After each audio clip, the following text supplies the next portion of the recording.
신용카드 공제 얼마나 받고 계신가요? 공제 한도 300만원은 다 받고 계신가요? 최대 700만원까지 공제가 가능한 것은 알고 계시죠? 아이들이 많이 사용하는 티머니는 대중교통 공제가 되는 것일까요? 맞벌이인 경우는 어떻게 신용카드를 사용해야 효과적일까요?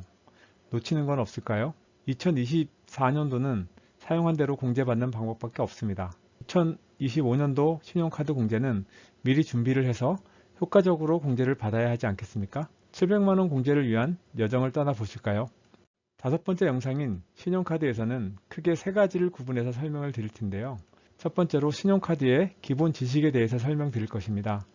최저 사용금액은 무엇인지, 사용한 신용카드 중에서 공제가 안 되는 것들도 있고 다른 공제와 중복으로 공제가 되는 것들도 있습니다. 두 번째로 어떻게 하면 신용카드를 전략적으로 현명하게 사용할 수 있는지 살펴볼 것입니다.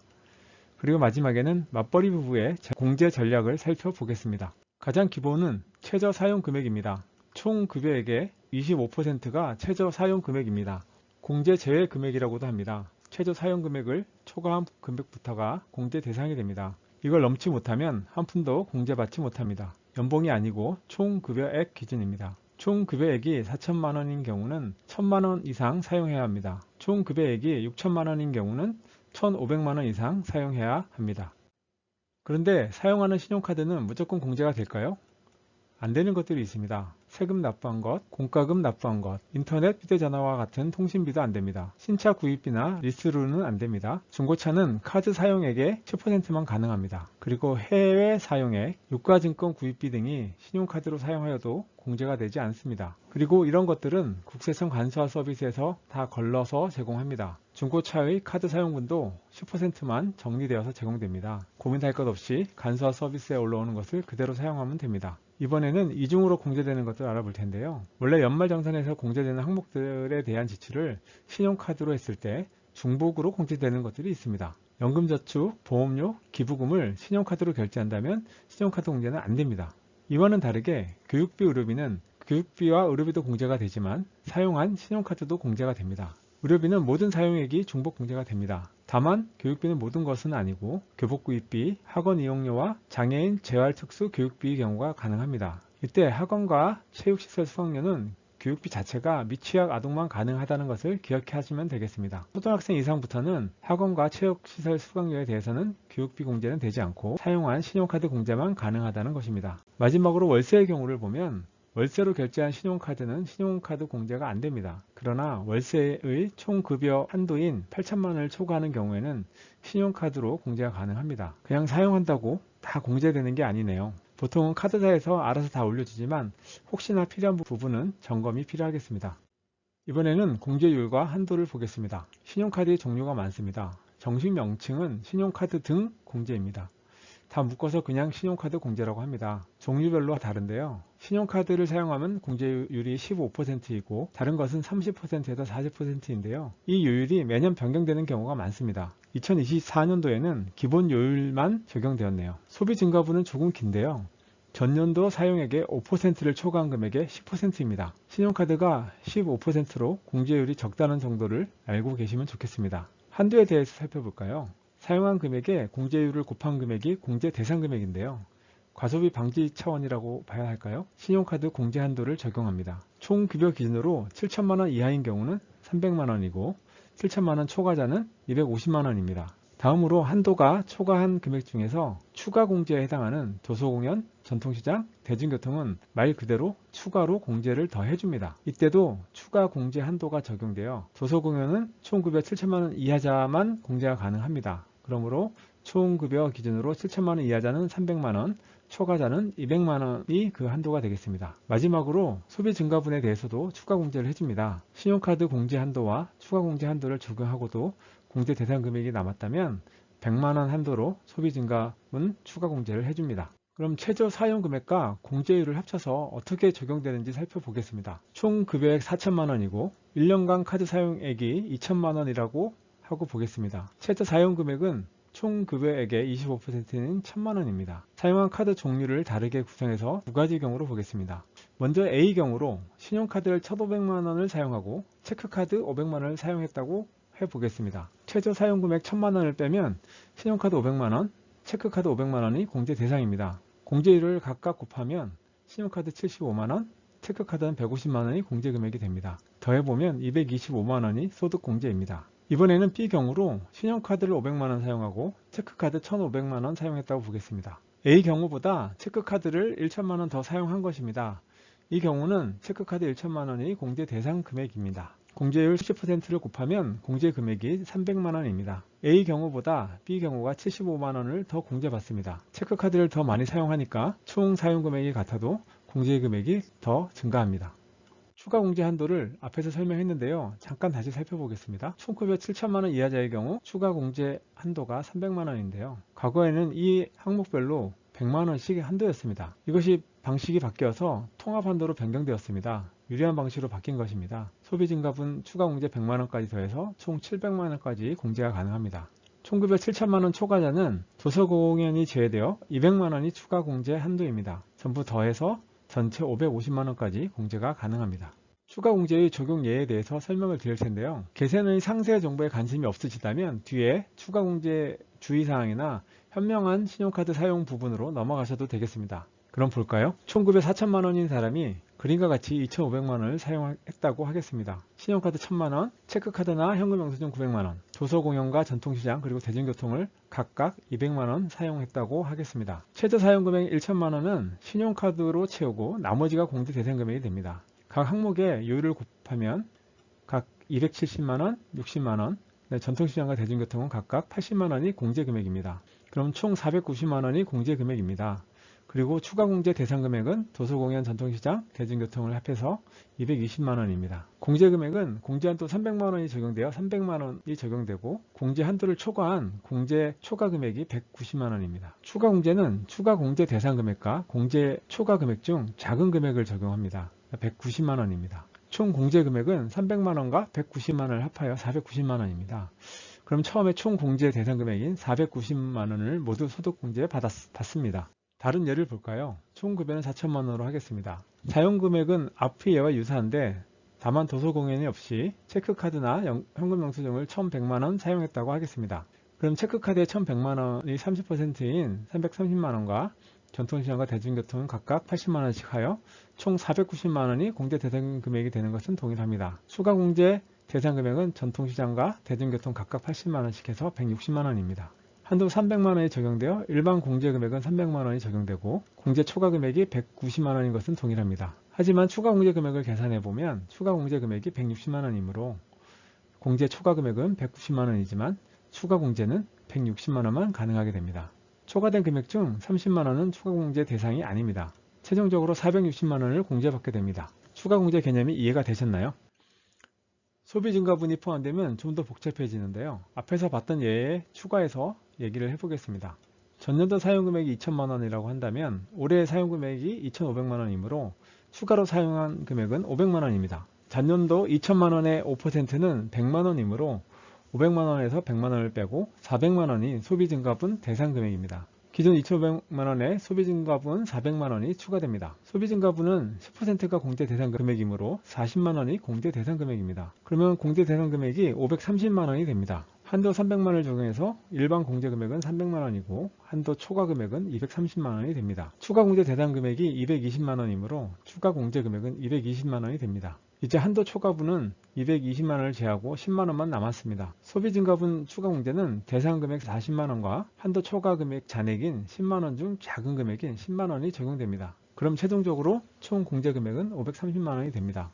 따라오느라 고생 많으셨습니다. 사실 이 계산은 프로그램이 자동으로 다 해주므로 고민할 필요는 없습니다. 이번에는 추가 공제에서 착각하기 쉬운 내용을 설명하고자 합니다. 화면에 보이는 예로 보면 체크카드로 210만원, 대중교통으로 40만원, 소비증가분으로 40만원 공제가 가능하고 추가 공제 대상 금액은 80만원이 됩니다. 총 공제 대상 금액은 290만원이고 한도가 300만원이므로 공제 금액은 290만원입니다. 여기서 추가 공제는 전혀 없는데요. 추가 공제 대상 금액이 80만원이지만 공제 초과 금액이 빵원이기 때문입니다. 그래서 총 공제 금액은 290만원입니다. 당연하다고 생각하는 분이 많으실 텐데요.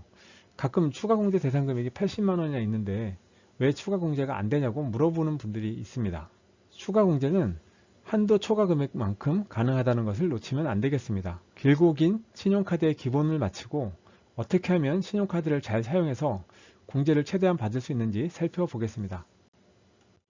현명한 신용카드 사용. 첫 번째로 신용카드와 체크카드를 어떻게 사용하면 좋을지 살펴보겠습니다. 신용카드를 사용할 때 두 가지 측면이 있습니다. 카드의 혜택이라는 면과 신용카드 소득공제라는 부분입니다. 각각 장점을 볼까요? 보통은 신용카드가 체크카드보다는 혜택이 더 많습니다. 마트 할인이나 통신비 할인, 주유비 할인 등의 혜택이 있습니다. 한 달에 30만원 이상 사용하면 통신비 할인 15,000원 해주는 것과 같은 혜택을 놓칠 수는 없죠. 체크카드와 현금 영수증은 신용카드보다 2배나 높은 공제율을 제공합니다. 총 급여 4천만원으로 보면 최저 사용금액은 1,000만원입니다. 최저 사용금액 1천만원은 혜택이 가장 큰 신용카드를 사용합니다. 최저 사용금액은 사용금액으로만 차감하기 때문입니다. 그리고 도서공연과 전통시장, 그리고 대중교통은 신용카드와 체크카드를 가리지 않습니다. 그러므로 신용카드를 이용하여 도서공연과 전통시장 등을 사용하는 게 도움이 되겠군요. 그 외에는 체크카드나 현금영수증, 그리고 제로페이 등을 사용하면 신용카드보다 2배나 많은 30% 공제율이 되겠군요. 가장 현명하게 신용카드를 사용한 것입니다. 좀 쪼잔해 보이시나요? 여기까지는 기본입니다. 이제 추가로 도움이 되는 것을 알아볼까요? 앞에서 본 것과 같이 신용카드에서 기본 한도 300만원은 기본이고 추가 공제를 잘 받아야 최대 700만원까지 가능하다고 했습니다. 그러니까 추가 공제인 도서공연, 전통시장, 대중교통을 많이 사용해야 됩니다. 소비 증가분도 경우에 따라서는 활용이 가능합니다. 도서공연은 어떤 것들이 있는지, 전통시장은 어디인지, 대중교통은 놓치는 것이 없는지 알아봐야겠습니다. 그럼 이제부터 핵심인 어떻게 추가 공제를 잘 받을 수 있는지 살펴볼까요? 도서공연을 보겠습니다. 정확하게는 도서공연 등입니다. 항목은 크게 6개인데요. 도서와 공연은 당연히 처음부터 있었겠고요. 신문은 2020년에, 박물관과 미술관은 2019년에, 영화 관람료는 2023년에 추가되었습니다. 도서를 보면 몇 가지 알아야 할 사항이 있는데요. 전자책도 가능하네요. 중고책은 한국문화정보원에 등록된 사업자로부터 구매한 것만 가능합니다. 문구와 결합된 상품의 경우는 ISBN이라 해서 국제도서 등록번호인데요. 이게 부착된 경우만 가능합니다. 신문을 보면 잡지나 정기 간행물은 안 되는 것으로 되어 있습니다. 박물관과 미술관을 보면 입장료에는 예매 및 취소 수수료 및 배송료도 포함이 되네요. 교육 체험 비용은 당일 입장에 유효한 일회성 비용, 1일 것만 가능하다고 합니다. 카페 이용료나 기념품은 당연히 안 될 것 같습니다. 부가 서비스가 포함된 입장권은 부가 서비스의 가격이 입장권보다 낮은 경우만 가능합니다. 다양한 것들이 있네요. 이런 것들을 이해하고 소비를 하기는 좀 귀찮을 것 같습니다. 전통시장은 어디까지일까요? 지방자치단체에 등록된 것만 전통시장으로 인정이 됩니다. 우리 동네 골목시장은 전통시장일까요? 아닙니다. 골목시장은 전통시장으로 인정되지 않습니다. 뭔가 좀 이상해 보입니다. 전통시장은 홈택스에서 그 대상을 찾아봐야 하는데요. 홈택스 메뉴는 상담, 불복, 고충, 제보, 기타의 가장 우측 아래에 보면 기타에 전통시장이라고 있고 전통시장 정보조회 화면을 클릭하면 됩니다. 어디 이상한 구석에 있군요. 메뉴 찾기는 복잡하니까요. 그냥 홈택스에 들어가서 전통시장 치고 조회를 하면 서비스 바로 가기에 메뉴가 보여집니다. 전통시장 정보조회를 선택하면 됩니다. 그럼 지자체별로 조회가 가능한 화면이 나타납니다. 서울의 종로구를 조회하면 광장시장, 동대문 종합시장 등이 나옵니다. 종로구는 꽤 많이 나오네요. 부산의 중구를 선택하고 조회를 하면 국제시장, 남포동 건어물 도매시장 등이 나옵니다. 부산 중구는 더 많네요. 경기도 과천을 조회하니 2개밖에 안 나오네요. 경기도 수원이나 부천시를 조회해보면 2025년 2월 기준으로 아무것도 나오지 않습니다. 즉 동네 골목시장은 대부분 전통시장으로 등록되지 않았다는 것입니다. 막연하게 생각하지 마시고 검색한 후에 가능하다면 등록된 전통시장에서 쇼핑을 하면 되겠습니다. 여행을 갈 때도 그 지역의 전통시장을 찾아본 후에 방문하는 것도 좋을 것 같습니다. 다음으로 대중교통을 살펴볼까요? 어떤 걸 타면 대중교통일까요? 택시나 비행기는 그 대상이 아닙니다. 버스나 기차가 대중교통 대상입니다. KTX나 고속버스도 대중교통이 된답니다. 보통 버스나 지하철만 대중교통이라고 생각할 수 있습니다. 대중교통의 기준은 버스와 지하철이고 고속버스와 KTX도 가능하다는 걸 기억하면 좋겠습니다. 내가 이용하면 카드사가 알아서 대중교통으로 등록을 해줍니다. 가장 많이 놓치는 것이 티머니인데요. 아이들이 사용하는 티머니는 어떨까요? 신용카드는 사용하면 알아서 대중교통으로 등록해 주는데요. 안타깝게도 티머니는 그렇지 않습니다. 티머니 카드 홈페이지에 들어가서 등록을 해줘야 합니다. 화면에 적힌 URL로 들어가거나 포탈에서 티머니 카드 홈페이지를 입력한 후에 클릭하고 들어가면 됩니다. 티머니 사용자로 로그인을 하면 내용의 확인이 가능한데요.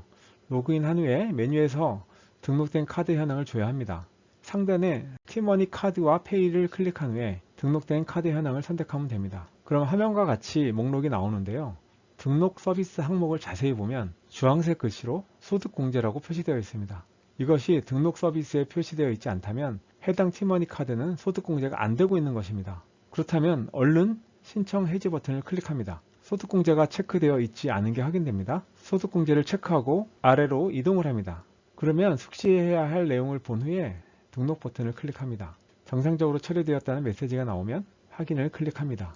정상적으로 처리되었다면 목록의 등록 서비스에 소득공제가 표시되는 것을 확인할 수 있습니다. 좀 치사하지 않나요? 많은 분들이 그냥 될 것이라고 막연하게 알고 있을 텐데요. 이렇게 귀찮은 작업을 해야 티머니는 대중교통 공제가 가능하네요. 소비 증가분의 경우는 매년 발생하는 것이 아니다 보니 특별한 것은 없습니다. 혼자서 신용카드를 사용한다면 뾰족한 방법도 없습니다. 소비 증가분 공제 받겠다고 필요 없는 소비를 할 필요는 없는 노릇입니다. 만약 맞벌이라면 얘기가 다릅니다. 맞벌이의 신용카드 공제를 살펴볼까요? 맞벌이 부부의 신용카드 사용과 그 외에 소득공제를 어떻게 배분하는 것이 유리할지 살펴보겠습니다. 먼저 신용카드 공제에 전혀 관심 없는 경우를 볼까요? 각각 총 금액 4천만원과 6천만원인 맞벌이 부부가 있다고 하겠습니다. 해당 가정의 신용카드 사용액이 총 2,500만원이라고 하겠습니다. 카드 사용을 본인이 신용카드로 1천만원을 사용하고 나머지는 배우자의 신용카드로 1,500만원을 사용하였다면 최저 사용 금액이 2,500만원인 1천만원과 1,500만원입니다. 이거를 딱 맞췄네요. 와우, 이 어려운 걸 해냈습니다. 둘 다 1원도 공제받을 수 없습니다. 그럼 좀 관심을 가져볼까요? 그럼 한쪽으로 몰아주면 공제가 가능하겠네요. 총 금액 4천만원인 경우로 보면 최저 사용 금액이 1,000만원입니다. 신용카드 2,500만원의 사용 금액은 신용카드 1,000만원, 체크카드 900만원, 도서공연, 전통시장, 대중교통을 각각 200만원으로 사용했다고 하면 최저 사용 1,000만원을 제하고 각각의 요율을 곱하면 총 공제 금액은 490만원입니다. 같은 경우 총 급여 6천만원으로 몰아주면 어떨까요? 최저 사용 금액이 1,500만원으로 증가합니다. 1,000만원의 25%니까요. 체크카드의 공제 대상 금액이 400만원으로 줄어드네요. 최저 사용 금액이 총 금액 4천만원보다 500만원이 더 많으니 그만큼 빠졌습니다. 그럼 총 공제 금액이 340만원이 됩니다. 그렇네요. 공제 금액으로 보니 총 급여가 적은 곳에 몰아주니 더 좋을 것 같습니다. 하지만 신용카드는 소득공제입니다. 실제 적용되는 금액은 세율을 곱해봐야 알 수 있습니다. 실제 세액을 적용하면 어떻게 되는지 알아보겠습니다. 앞에서 본인의 경우 공제 금액이 490만원이었습니다. 세율 6% 구간은 과세 표준이 1,400만원입니다. 이 경우 6% 구간으로 가려면 인적공제 등의 소득공제가 더 필요하겠지만 신용카드 공제 금액이 6% 구간이라고 가정하고 보겠습니다. 배우자는 신용카드 공제 금액이 340만원으로 계산되었습니다. 이 경우는 15% 구간이라고 보면 되겠습니다. 공제금액 490만원에 세율 6%를 곱하니까 소득세와 지방소득세를 합하여 32만 3,400원이 되겠습니다. 340만원에 세율 15%를 적용하니 마찬가지로 소득세와 지방소득세를 합하여 56만 1,400원이 되겠습니다. 소득공제를 더 많이 받더라도 실제 세액은 소득세율 구간이 높은 사람이 더 많이 받게 되는군요. 그럼 세율 구간별로 얼마나 공제되는지 알아봐야겠습니다. 맞벌이 전략에서 중요한 것은 소득공제입니다. 세액공제는 세율과는 상관없이 동일한 금액으로 적용되므로 전략상 크게 중요하지 않습니다.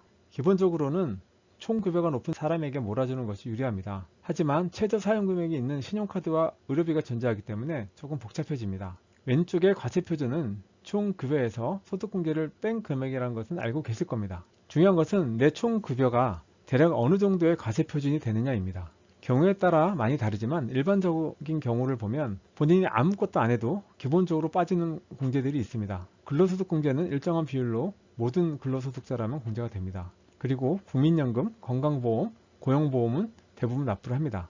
물론 사학연금이나 공무원연금 같은 경우는 금액이 더 크기 때문에 더 크게 반영해야 합니다. 이 표에서는 일반적인 국민연금을 적용했습니다.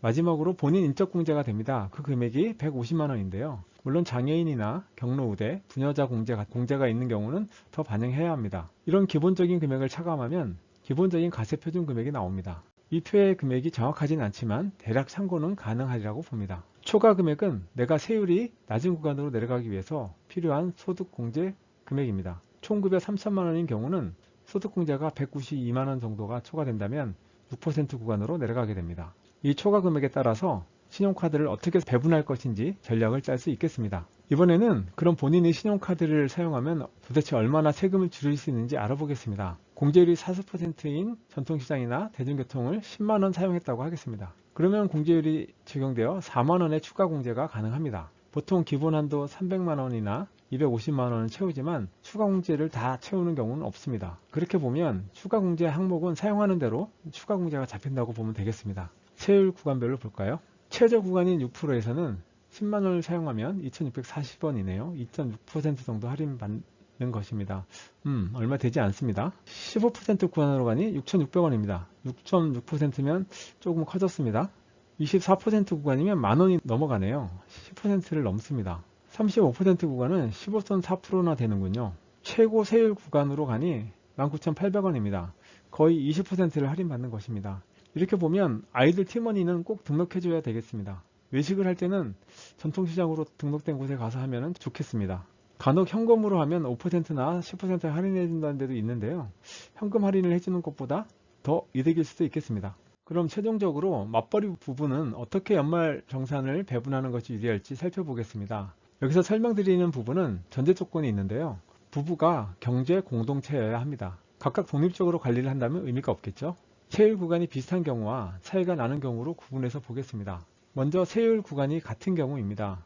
본인과 배우자의 총급여는 4천만원과 6천만원으로 다르지만 기본적인 소득공제를 하고 나서 적용된 세율은 같은 15%이고 10% 구간의 소득공제 대상금인 초과금액은 본인이 948만원 정도이고 배우자는 2610만원 정도입니다. 소득공제가 가능한 금액이 1800만원 정도라고 가정해 보겠습니다. 기본적으로 인적공제가 있겠습니다. 신용카드도 있고 주택 관련 공제 등 다양한 것이 있습니다. 의료비는 세액공제인데요. 할 얘기가 있어서 적어놨습니다. 이때 중요한 포인트는 본인의 세율 구간이 6%로 내려가지 않는 게 중요합니다. 가능한 15%를 모두 공제받는 것이 유리하기 때문입니다. 배우자의 경우는 전체를 다 받아도 2,600만원의 소득공제를 다 받기에는 1,800만원이 부족합니다. 이 경우라면 앞에서 예를 들었던 것이 기억나시나요? 신용카드 몰아주기로 본인이 590만원, 배우자가 340만원이 가능했던 부분이요. 이 경우라면 인적공제 등은 배우자에게 적용하고 본인에게 유리한 신용카드를 본인에게 적용하는 것이 최선의 선택이 되겠습니다. 그리고 의료비는 세액공제지만 최저 사용 금액이 총 급여액의 3%입니다. 부양가족의 의료비도 있고 경우에 따라 다르겠지만 배우자의 의료비를 몰아주기가 가능하기 때문에 본인에게 가져오는 것이 유리할 수도 있습니다. 이 내용은 복잡하므로 추후에 다른 영상으로 설명드리도록 하겠습니다. 본인과 배우자의 소득 세율 구간이 같은 경우는 낮은 구간으로 내려가지 않는 것이 중요합니다. 신용카드와 의료비의 경우는 총 급여가 적은 사람이 받는 게 유리한 경우도 있습니다. 마지막으로 세율 구간이 다른 경우를 보도록 하겠습니다. 본인은 15% 구간이고 배우자는 24% 구간으로 가정하겠습니다. 소득공제는 1,800만원이고 이때 배우자의 소득 구간이 높으므로 배우자의 소득공제를 줄이는 게 중요합니다. 이런 경우는 배우자에게 몰아주는 것이 유리합니다. 고민할 것도 없습니다. 배우자의 24% 구간의 금액을 줄여야 합니다. 다만 신용카드와 의료비는 최저 사용 금액이 존재하다 보니 총 급여가 많은 경우는 한 푼도 못 받을 수도 있습니다. 좀 더 고민해야 할 부분입니다. 긴 시간 수고하셨습니다. 이번에는 신용카드의 기본적인 내용과 왜 추가 공제를 더 챙겨야 되는지를 살펴봤습니다. 그리고 정말 중요한 것은 신용카드는 사용할 때 미리 체크해서 계획적으로 사용해야 한다는 것입니다. 올해도 많이 환급 받으시고 2025년도에도 좋은 전략으로 공제를 미리 준비하시기 바랍니다.